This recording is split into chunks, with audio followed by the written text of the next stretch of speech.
الحمد لله رب العالمين نحمده ونستعينه ونستهديه ونستغفره ونعوذ بالله من شرور أنفسنا ومن سيئات أعمالنا من يهده الله فلا مضل له ومن يضلل فلا هادي له اللهم صل وسلم على سيدنا محمد وعلى آله وصحبه أجمعين سبحانك لا علم لنا إلا ما علمتنا إنك أنت العليم الحكيم ولا حول ولا قوة إلا بالله العلي العظيم رب اشرح لي صدري ويسر لي أمري واحلل عقدة من لساني يفقهوا قولي أما بعد. Alhamdulillah, malam ini kita sambung lagi kuliah tajwid kita. Ini kesihatan kurang sikit lah. Batuk terila lagi. Tadi masa ini ilmu malam ni nak sambung. Sebab minggu lepas ada dah. Rasa macam bukan mampu batuk dah. Apa kita tegur dah selesai insyaAllah. Lagi kita sambung ada idgham. Sebenarnya kita tengok idgham ma'al-gunnah. Itu pengecualian dia. Tengok dah ni. Sekadar ulangan. Maknanya idgham ma'al-gunnah kalau dalam satu perkataan kita tak jadi hukum idgham ma'al-gunnah. Jadi hukum izhar. Maknanya khinwanun nun mati temu awal. Kalau ikut hukum idgham ma'al-gunnah mesti dengung dah. Tapi tidak terpakai hukum idgham ma'al-gunnah bila terjadi dalam satu perkataan macam ni. Qinwanun, kena macam izhar maka. Sinwanun, bunyanun, ad-dunya, ad-dunya. Dia tak akan jadi qiwanun, tak jadi gitu. Ataupun siwan, ataupun buya, kayak gitu. Nah, ataupun selagi ad-dunya. Berarti kita terbaca Rabbana atina fid dunya hasanah. Kita baca Rabbana atina fid dunya hasanah. Jelaskan bunyi nun mati dan tegur masuk ya tanpa dengung. Sebab kita baca dengan hukum izhar. Walaupun sebenarnya hukum situ idgham ma'al-gunnah. Tapi apa kita tidak guna hukum idgham ma'al-gunnah sini sebab nun mati dengan huruf ya ataupun huruf waw ataupun nun ataupun mim, iaitu huruf idgham ma'al-gunnah tadi berada dalam satu perkataan. Itulah. Kadang-kadang takut orang tanya apa baca Rabbana atina fid dunya, kita baca dengan dengung. Kita jawab gitu, jawab ke dia. Ya. Nah, ni kan.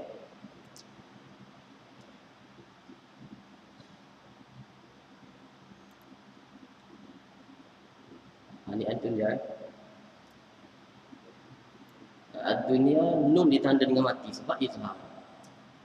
Kalau hukum yang ada dengung, yang bukan izhar dia tak kita tanda sini. Dia akan kosong sini. Itu beza dia. Okey, mari kita sambung pada tajuk idgham bila gunnah pula. Kalau dalam hukum 5, ini yang kelima lah. Jadi kalau kita belajar dah mula-mula ke apa? Kita tulis semula yang mula-mula kali izhar halqi. Yang kedua ikhfa hakiki. Yang ketiga iqlab. Yang keempat baru ni idgham ma'al gunnah. Lepas tu ni yang kelima idgham bila gunnah. Iaitu nun mati ataupun tanwin masuk ke dalam huruf selepas dia. Beza dengan hak sebelumnya, dia masuk tanpa dengung. Masuk tanpa dengung, tak ada punya dengung, masuk dengung. Itu je beza dia. Dan huruf dia, kita baca kita dulu. Ya, ini fasal pada menyatakan idgham dengan ketiadaan gunnah. Maknanya idgham itu masuk dengan ketiadaan gunnah. Gunnah ni dengung lah. Kita disebut idgham bila gunnah. Bi dengan, la tiada.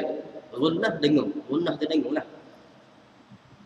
Dan baginya dua huruf iaitu ra dan lam. Dua ni ya. Mula semula je kita sebut kan.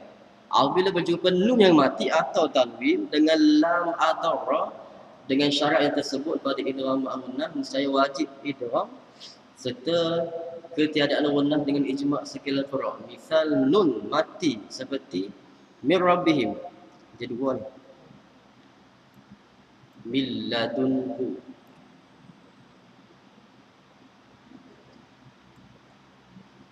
Okey, tengok ni. Min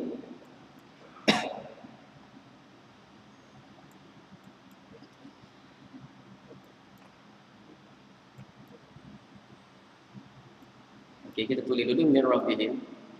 Rabbihim.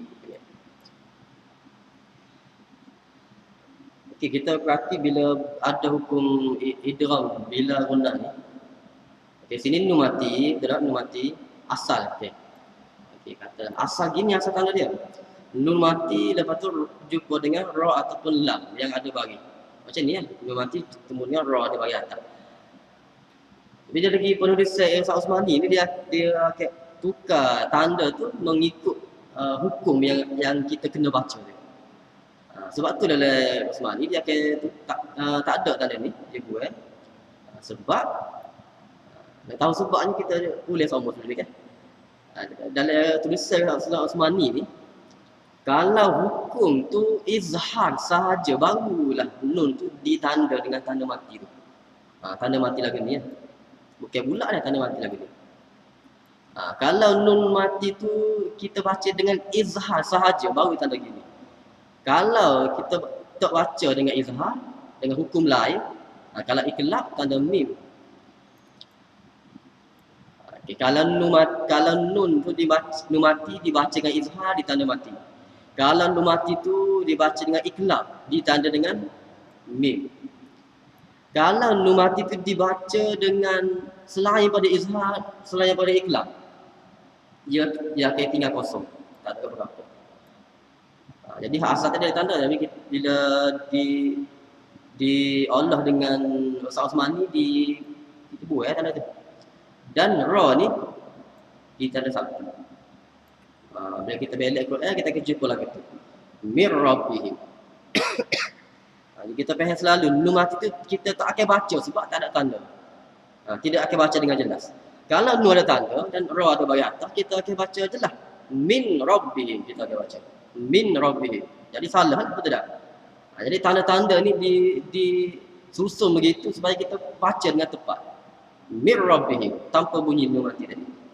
Sebab idgham bila gunnah. Masuk ke dalam ra dan nun tak bunyi. Nun tak bunyi ra dan tanpa dengung. Tak boleh dah min rabbihim. Salah gitu lah. Masuk terus dan tanpa dengung.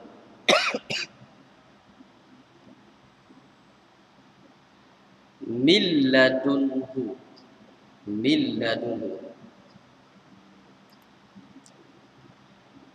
Nun mati temu dengan lam.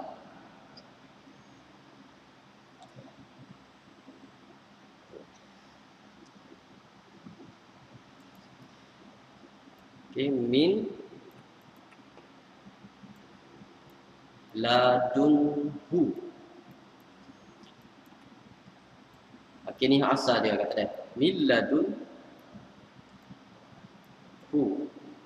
Okay, ni asal lagi ni. Jadi bila temu nun mati ni dengan lam, jadi kini kita baca dengan hukum idgham bila gunnah. Betul tak? Jadi mengikut tanda Ustaz Osmani, jadi dia kena ubah sini. Maknanya nun ni dibiarkan kosong, ada tanda. Dan lam ni diberi tanda sabdu ataupun tasydid. Jadi bila kita baca, seolah-olah nun tak bunyi. Memang tak bunyi. Jadi masuk lam tu. Milladun. Kita tak akan baca min ladun.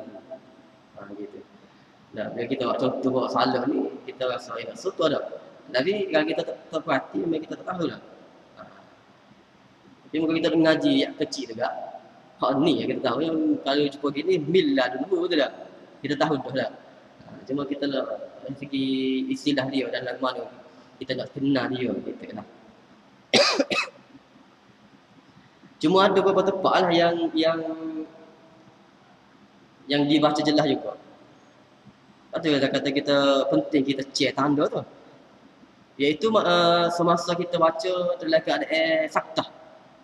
Bila saktah tu melibatkan huruf ni, saktahnya macam dalam Yasin kan, kita berhenti seketika tanpa tarik nafas. Tak? Mim marqadina hadza ma. Tak? Berhenti kita tu tarik nafas. Itu dipanggil saktah. Bila saktah ni kita kena baca dengan jelas, dengan izhar. Contohnya wa qila man raq. Betul tak? Wa qila man raq.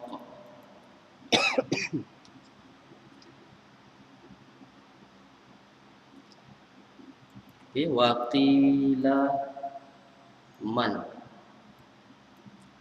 raq. Okey, sini saktah. Sini saktah, maknanya kita kena berhenti sini tanpa tarik nafas. Jadi walaupun sini nun mati, temu dengan ra lepas tu kan. Kalau ikut hukum tadi mesti kita kena baca dengan idgham bila gunnah, betul tak? Mesti kita kena baca nun tak bunyi dan ra kena satu. Wa qila marraq. Tapi sebagai saktah kena berhenti, bila saktah kita kena apa-apa hukum pun kita kena tak tepi. Kita kena ambil hukum izhar, hukum mana.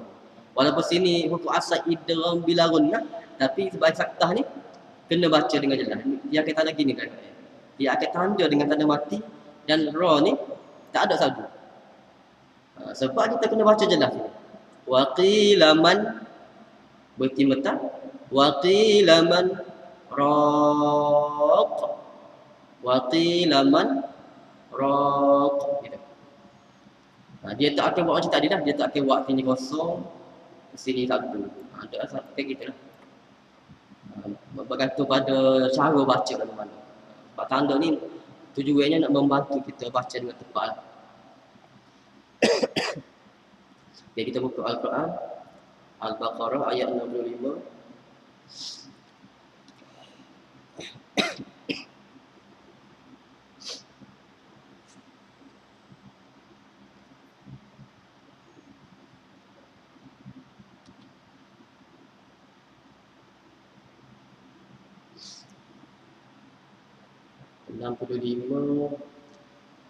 Bismillahirrahmanirrahim.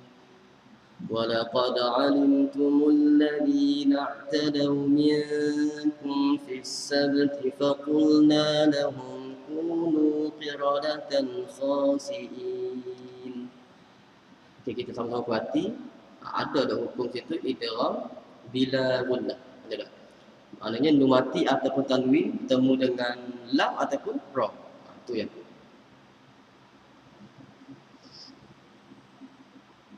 ada tak ayat 65?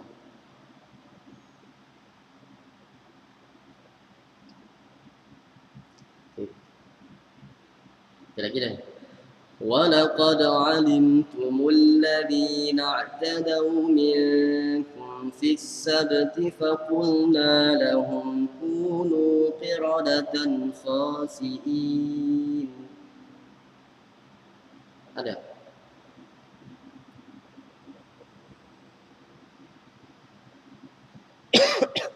Okay, kita jumpa, kita tengok ayat lepas tu, ayat 66.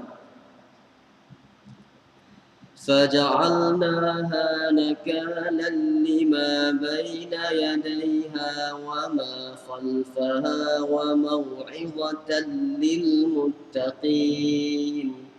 Okay, cuba tak? فَجَعَلْنَاهَا نَكَالًا لِمَا بَيْنَ يَدَيْهَا وَمَا خَلْفَهَا وَمَوْعِظَةً لِلْمُتَّقِينَ. Okay, ada? Berapa tepat ada kita? Nakalan 5 tu. Okey, nakalan 5 tu lam tu dia tanwin. Tanwin bertemu dengan lam bagi bawah. Jadi lam tu ditanda dengan satu, menunjukkan situ berlakunya idgham tadi. Lam ditanda satu. Jadi kita baca nakalan lima. Masuk ke dalam lam tu, tanwin itu masuk dalam tanpa dengung. Dan nun ataupun tanwin tak bunyi. Jangan bunyi nakalan lima ataupun nakalan lima. Boleh gitu. Masuk tu tanpa dengung. Faja'alnaha nakalan lima. Nakalan lima. Okey, satu part lagi. Wa mau'izatan lil muttaqin. Itu pelang juga. Wa mau'izatan lil muttaqin. Okey, ta bagi atas dua, tal jumpa dengan lam bagi bawah. Lam tu pun diletak sabdu sebab menunjukkan dia ada situ hukum idgham bila gunnah. Maknanya tanwin di atas ta tu masuk ke dalam lam.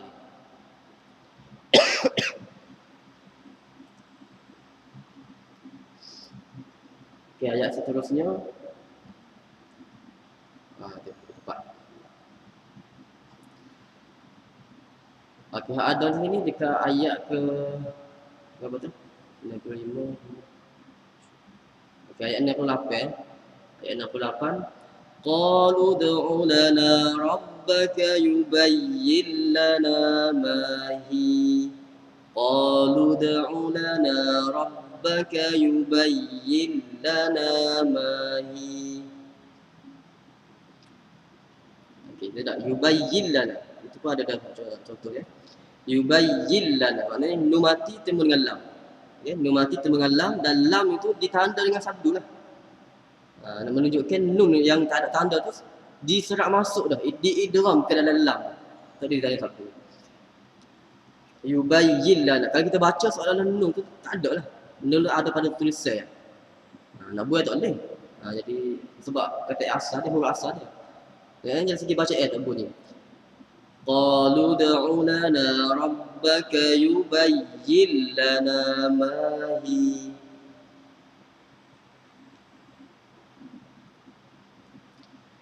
Qala innahu yaqulu innaha baqaratun la faridun wa la bikrun awanun baina dhalik. Innaha baqaratun la. Lagi sama juga ayat yang seterusnya. Qalu ud'u lana rabbaka yubayyin lana ma launuha. Terusnya faqi'ul launuha. Apa dah? Faqi'ul launuha. Ada dah situ. Okay, last kali pun sama juga ayat sama. Qalu ud'u lana rabbaka yubayyin lana ma hi. Apa ni duduk surah ni tepat ni dia ulang ayat yang sama ni, tengok ni. Tahu ada cerita apa ni?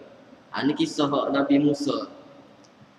Masa kaum dia, masa Nabi Musa minta lembu kan. Lembu. Jadi kaum dia ni banyak soal. Ni dia kata ni, qalu ud'u lana rabbaka yubayyin lana ma hi. Dia kata kaum dia kata, wahai Musa, tanya Tuhanmu.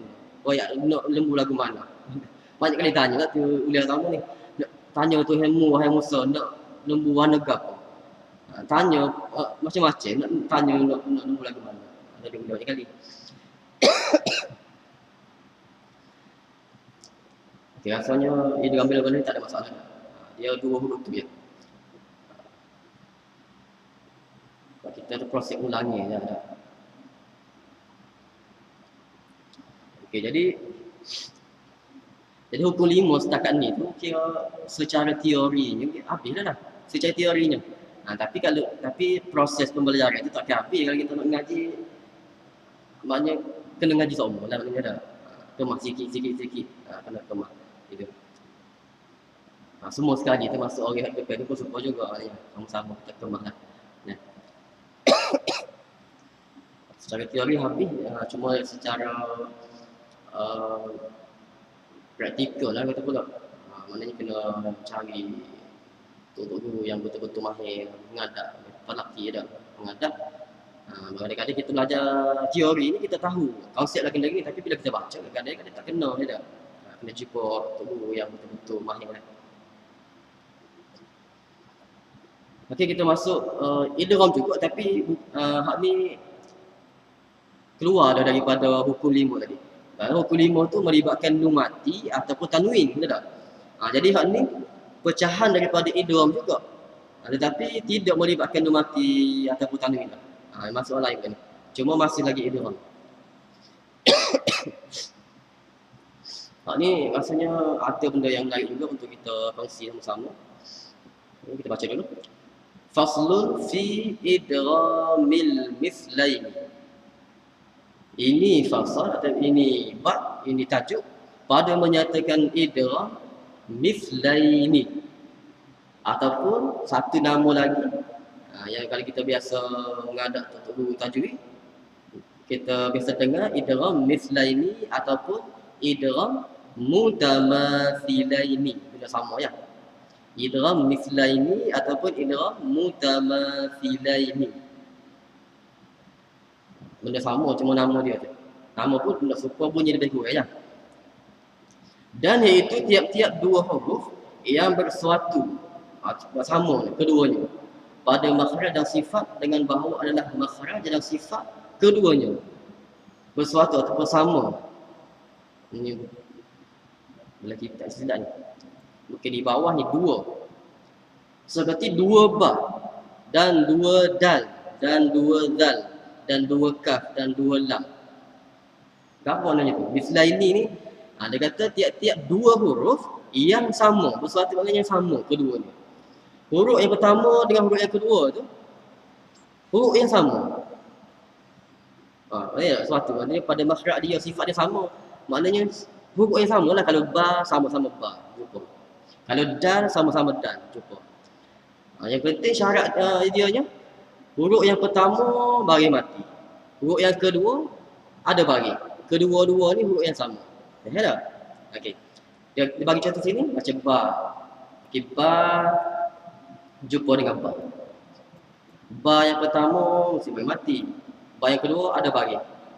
Atas ke bawah ke ada peg ke tak kira lah. Yang penting ada bagi. Okey. Hukumnya wajib idgham bagi segala qurra sama ada keduanya daripada satu kalimah atau daripada dua kalimah. Dia kata wajib idgham. Wajib maknanya bila jumpa dua huruf yang sama, satu bagi mati, satu lagi ada bagi. Bila jumpa dua ni sama ada satu perkataan ataupun perkataan lain, maknanya ba mati ni di hujung perkataan pertama, ba ada bagi ni permulaan perkataan yang kedua, dua perkataan yang lain, tak? Tak kira dua situasi ni, dia kata hukumnya wajib idgham. Maknanya huruf yang pertama tadi mesti kita kena idgham masuk ke dalam huruf yang kedua. Tak habis lagi tu. Faham dulu dah. Maknanya dia kata wajib idgham. Wajib yang pertama masuk pada yang kedua bila huruf yang sama.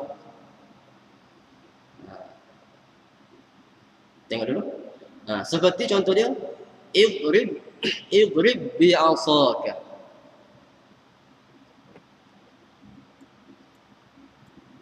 Idrib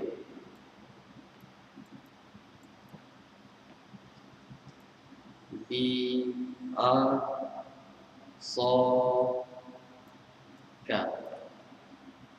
Boleh baca saya ingat ke tak? Dia tulis ni jadi saya ingat gitu.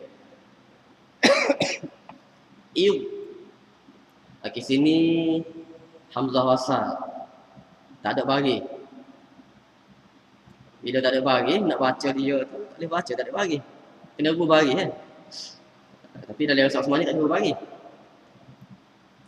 Cuma kaedah dia gini lah. Bila tak ada bagi ni, untuk ni lah, untuk ni kita kena baca bagi bawah. I. Tak boleh baca A, tak boleh baca U. Tapi memang tak ada bagi. Kalau kaedah ni kita tengok ra ni. Ra ni bagi bawah. Jadi hamzah wasal kena bagi bawah. Itu antara kaedah dia lah. Jadi kita baca idrib bi'asaka. Mak ni tak pasti duduk dalam surah mana, ayat mana ni. Kalau kita tahu, kita boleh cari dalam Quran ni. Sebab nak pasti tulisnya dia lagu mana. Dada Usmani lagu mana tulisnya dia. Kalau ikut kefahaman ataupun saya pernah rakyat sebelum ni, antara kaedah-kaedah kita meletak ke tanda-tanda baca ni, ya kita boleh tanda lah. Bila lagu ni, hak asal ni, okey asalnya lagu ni. Kan tidak?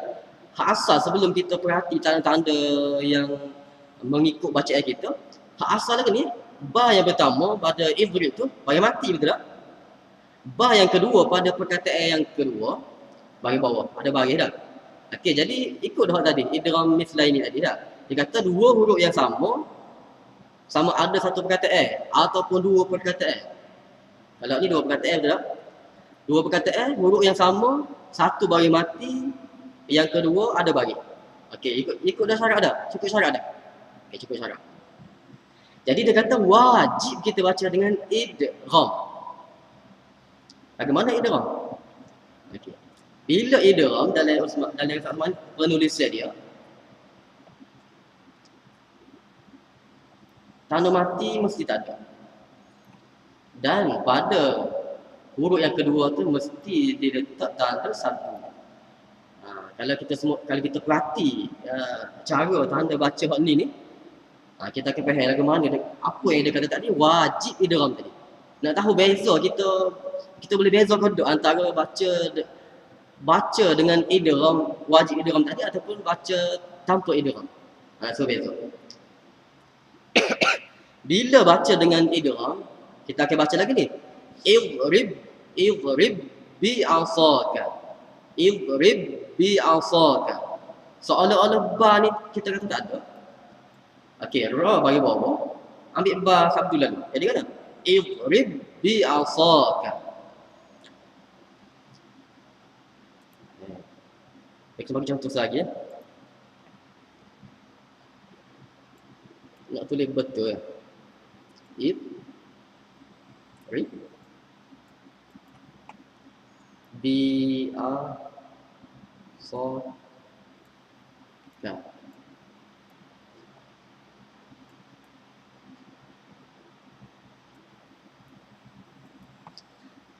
Okey, katalah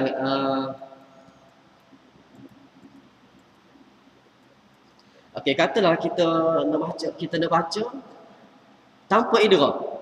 Bunyi lagu mana? Dia kata tadi wajib idgham kan?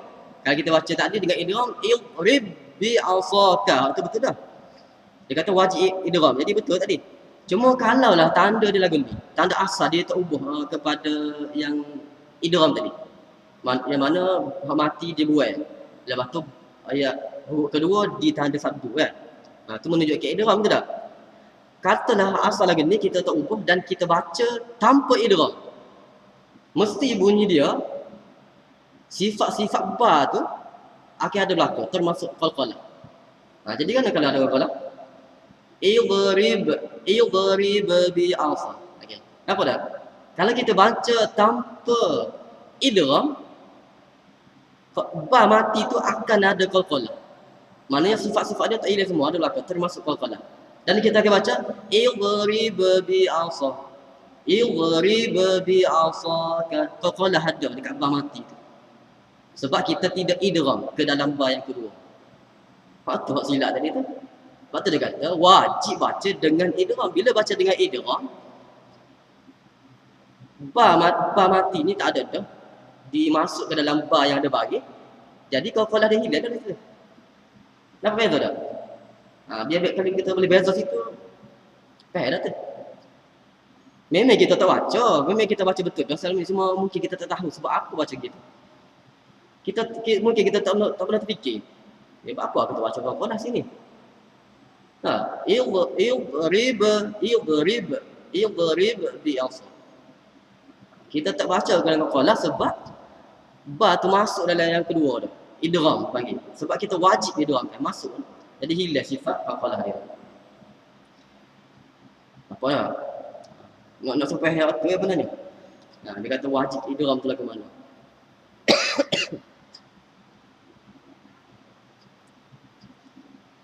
Supaya juga ni pun. Kalau yang melibatkan qalqalah yang kita nampak sangatnya. Macam ni juga. Okey, ta yang pertama mati, ta yang kedua ada bagi bawah kan. Okey. Hak ni yang dah tepat dengan tulisan Osmani ni, rabihat tijaratuhum. Ta ni bila ta mati, asalnya ta yang kedua tak ada sabdu. Sabdu tu sebab idgham. Katalah asal dia ta dia mati dan ta yang kedua tak ada sabdu. Rabihat tija. Jadi kita mesti bunyi, kalau ta mati bunyi dia rabihat. Rabihat. Jadi kita akan baca tanpa idgham. Rabihat tijaratuhum. Nampak tak? Rabihat tijaratuhum. Jadi gitu. Kalau tanpa idgham. Tapi bila dengan idgham, rabihat tijar. Tak ada bunyi macam kita tak ada bunyi. Masuk tengok. Okey, yang kedua ni sama je ni. Idrib bi asal. Okey, yang ketiga. Ketiga pun dal kan huruf hafalah kan. Kalau kita baca tanpa ada idgham, jadi kan wa qad dakhalu kan bunyi. Kita dengar bunyi tak betul tak? Tapi kita tahu apa kita tak pernah terfikir pula. Apa kita baca hafalah sini? Tu sebab dia. Sebab dia dua huruf yang sama bertemu. Jadi wajib idgham. Jadi kita baca wa qad dakhalu. Okey, sukulah kan? Yudrikum. Okey, kaf yang pertama tak ada tanda, kaf yang kedua ada satu. Okey, betul? Okey ni. Ni waw mati. Okey, alif yang ada tanda bulat atas tu tidak dikira. Mana sebab ada segi baca tulis baca tak bunyi. Jadi tak kira, dia kira waw. Waw mati tak ada tanda tu bertemu dengan waw yang ada sabdu tu. Okey, tu dua huruf yang sama. Waw mati bertemu dengan waw bagi atas. Jadi waw tu ditanda sabdu. Waw wa nasar. Waw wa nasar.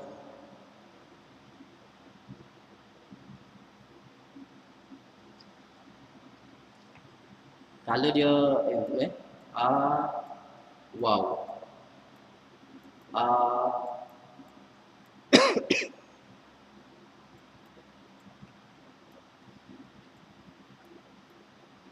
Wa nasar.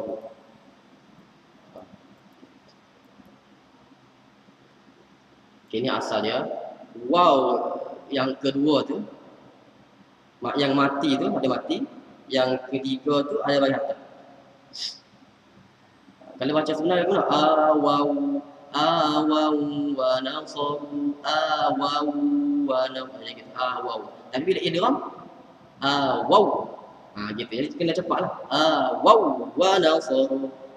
Kalau tanpa idgham waw wa nasaru. Beza tak? Tengok boleh tak? Kalau tanpa idgham waw wa nasaru. Kalau dengan idgham waw wa nasar. Waw wa na, kena tekan ada sabdu. Okey, balla tukrimun. Balla tukrimun sama.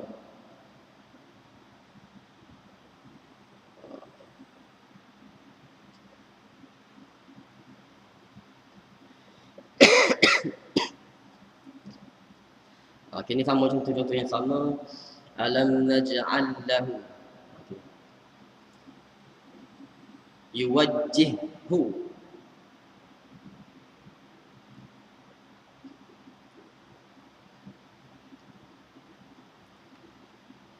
Melainkan apabila adalah yang pertama daripada dua huruf itu huruf mad. Seperti qalu wa hum fi yaumin, nescaya wajib izhar. Faham tak? Okey. Waw wa nasaru. Waw yang mati ni, adakah dia huruf mat ke? Dia huruf mat ke tak? Waw mati tu mat tak? Bukan mat sebab sebelum waw mati tu bagi hatta. Bila bagi hatta, kita panggil mat lin, mat layin ataupun lin. Mat lin ni dia bukan apa ni? Dia kita tak baca dengan mat. Ada waw. Sebab tu dia tanda mati atas waw. Jadi dalam waw nasaru ni kita guna tadi idgham mislain tadi. Waw wa nasaru. Tapi ada dia kata tadi, bila waw, bila huruf mat tu berfungsi sebagai huruf mat, kita tak akan guna idgham mislain, tak jadi. Kita tak pakai. Okey? Qalu wa hum. Qalu wa hum. Okey? Qalu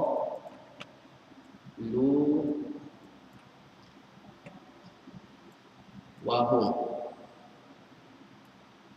Qalu. Kalau kita tengok susah dah. Qalu wa hum. Okey, waw ni mati betul tak? Okey, alif ni tak kira dah. Macam tadi kan, alif ni tidak berfungsi. Okey, waw mati. Lepas tu jumpa dengan waw juga, huruf yang sama. Ada baris. Okey, akan jadi hukum idgham mislain ni ke tak? Maknanya kita akan baca qalu wa hum. Gitu ke? Qalu wa hum. Dak dia kata.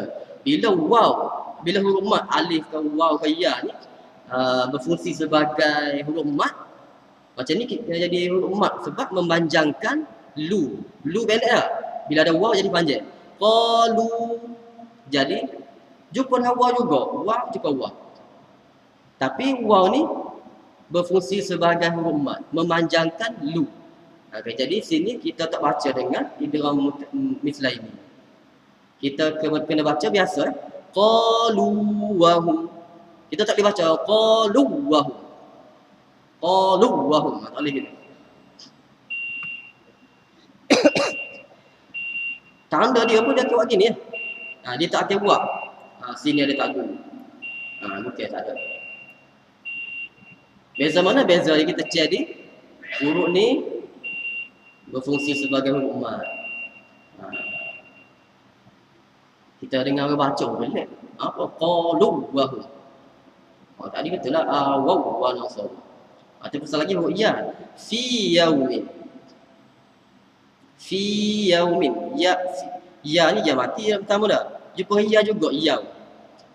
Tapi sebagai ya tu sebagai huruf mat memanjangkan fi. Fi yaumin. Kita baca biasa. Ya pun dia tak letak tanda satu. Fi yaumin. Jadi janganlah baca fi yaumin.